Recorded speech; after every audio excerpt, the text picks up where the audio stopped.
wasiirka wasaaradda xanaanada xoolaha ee dowlad goboleedka Koonfur Galbeed iyo weelinaya wasiiro xildhibaano saraakiil ka tirsan ciidanka oo safar shaqo u aaday deegaanka Awdiinle ee gobolka Bay ayaa booqasho ku tagay suuqa xoolaha si wax ugu ogaado baahida ay qabaan dhinaca caafimaadka xoolaha. Ugu horeyn waxaa goobta ka hadlay gudoomiyaha deegaanka Awdiinle Ibraahim Maxamed Nuur Kalay oo soo dhaweeyay wasiirka iyo wafdiga.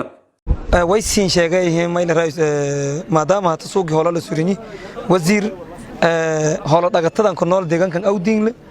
maxalna mana tilaalka oo mayl raayis wasaaradda xanaanada xoolaha biyahayd maxalna marka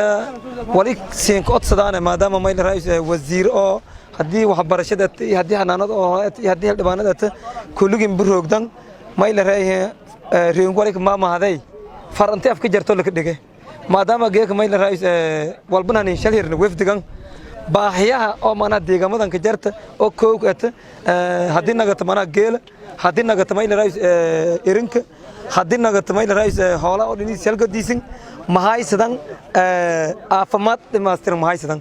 wali ko odsadana wasiir ini helan reer Awdiinle tilaalka mayl raayis oo mayl raayis hoolaha dijirdan lan korta inta helan yaarday ko odsadana hadhawaad adiyo wafdiga.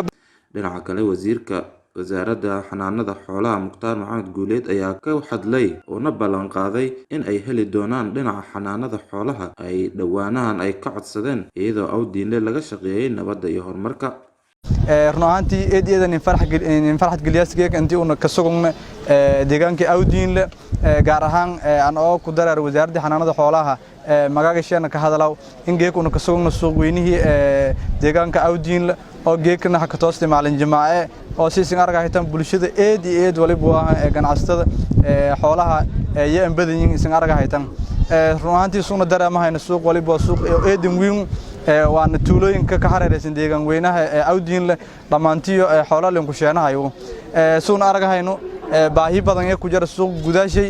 sidoo gudoomiyaha sheegeen dadka xoolalayda badan oo in baahan yihiin talaal iyo daaweyn leen soo biixoolay ayaan baahan yihiin insha Allah ka wasaaradda hangna geeka booqashada in ka horeeyay laakiin managa doontii in ka dambeeyay hadii ilaahay diidna suuq faylo oo casri ah suuqyada xoolaha oo deegaanada ku wadno kala sidii ki ayaan dhooduna hakada furnay xudur oo kala yaku hirgeli doona deegaanka Awdiinle insha Allah hadii ilaahay diidna talaalka iyo daaweyntan waliba si joogto ayaan ku dareero doonaan oo dhaqaatiir handiro doona inta badan marwalba handiro doona deegaanku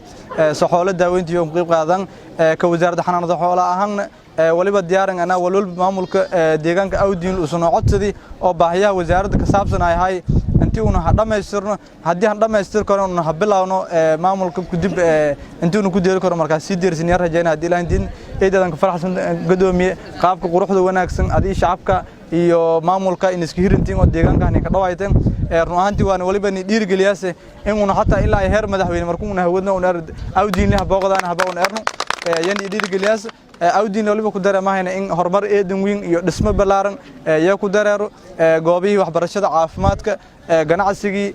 horumaradii shal duunaayay wadooyinkii dhamaantii waliba waa eedan ka guuleysantay horumarido insha Allah unun waliba ana garabka ayna geek wali ku dambooy markaasna habaqdo doon reer Awdiinle dhamaantii eedan maasni Mukhtaar Xasan SBTV Baydawa.